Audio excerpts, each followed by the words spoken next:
Don't cry, okay? I'm right here. We're going to find your daddy together. Zara Finch crouched down on the wide marble plaza of Donnell Avenue, her orange vest brigged against the gray morning, her broom set aside without a second thought. The little girl standing in the middle of the foot traffic was 4 years old and had been crying in the particular way children cry when they've been frightened long enough to go quiet. No sound now, just tears streaming steadily, her small hands pressed flat against her own cheeks. Zara was 25 years old. She had been sweeping the plaza since 5:30 that morning, the early shift, and she had 30 more minutes before her break. None of that mattered now. She had seen the child standing alone among the moving crowd of morning commuters, and not one person had stopped, and something in her had simply stopped too.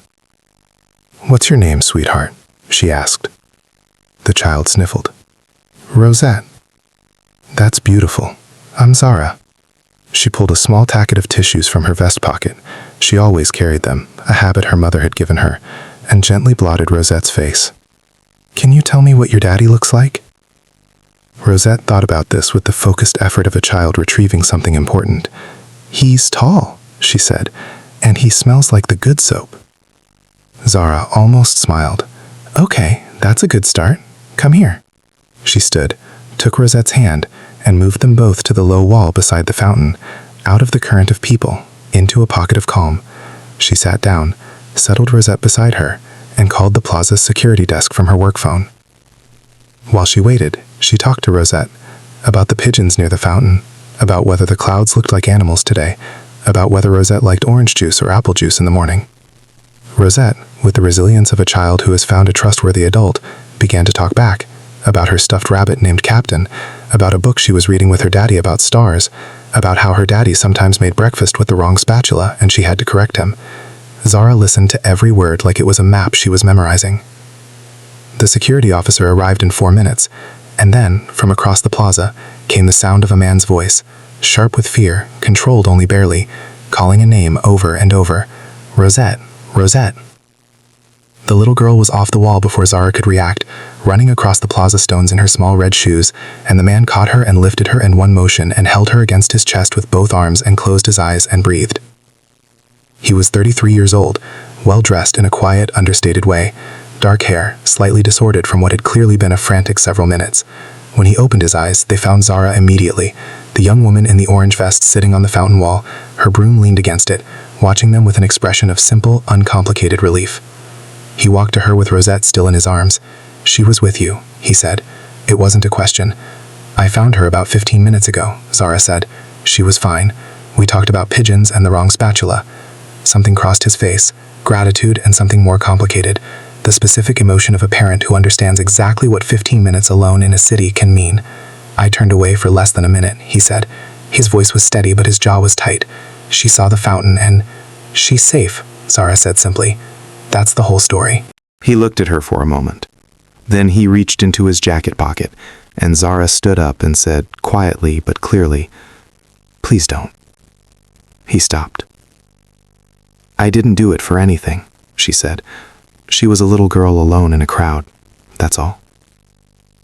His name was Beckett Vane. He was the founder and principal owner of Vane Capital Group, a private investment firm that managed assets across infrastructure, technology, and real estate. He was, by most credible measures, the wealthiest private individual in the state and one of the wealthiest in the country.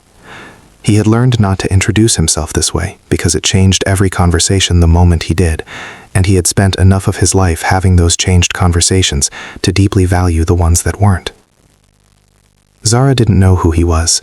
She knew he was a father who had been frightened and was now holding his daughter with the careful relief of someone who has just been reminded what matters most. He didn't offer money again. Instead, he said, "Can I at least know your name?" "Zara Finch," she said. "Thank you, Zara Finch," he said, and the way he said it, slowly, with full weight, made it clear he was not saying a small thing. Rosette, from her perch on his arm, reached out and patted Zara's hand. "She told me the clouds looked like a rabbit and a boot," she announced. "She's right," Beckett said, glancing up briefly. "That one on the left is definitely a boot."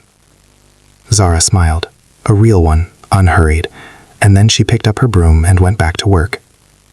What followed was not immediate or dramatic, Beckett Vane was not a man who acted from impulse, but he had the name, and he found himself thinking about the woman in the orange vest across the following week with a persistence that told him something honest about what the moment had meant.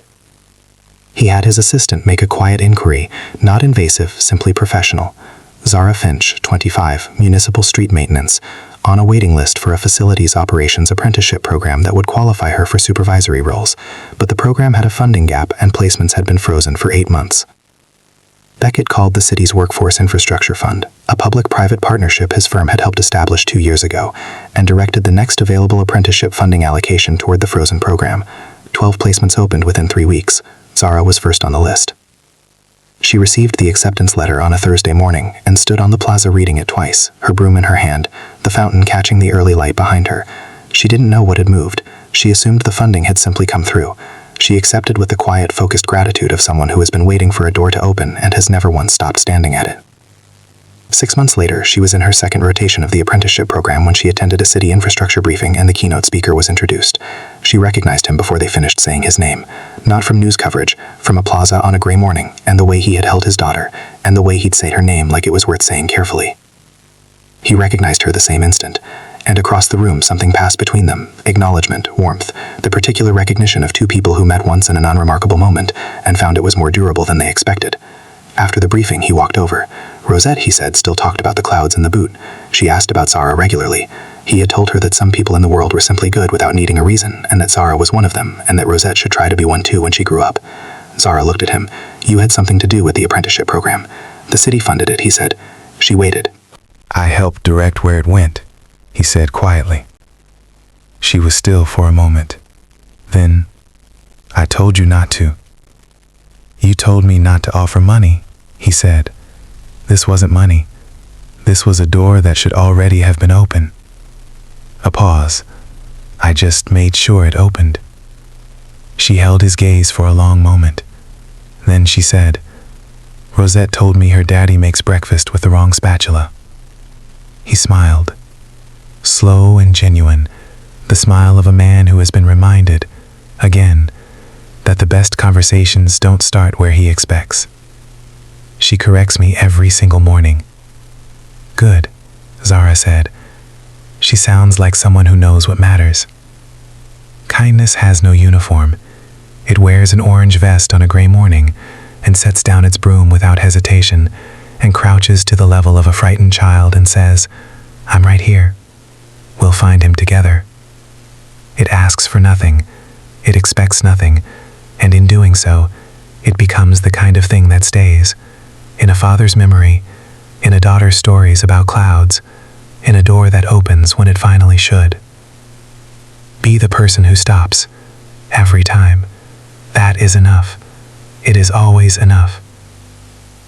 If this story touched your heart, please like, share, subscribe, and comment. Let's spread more stories of kindness and hope together.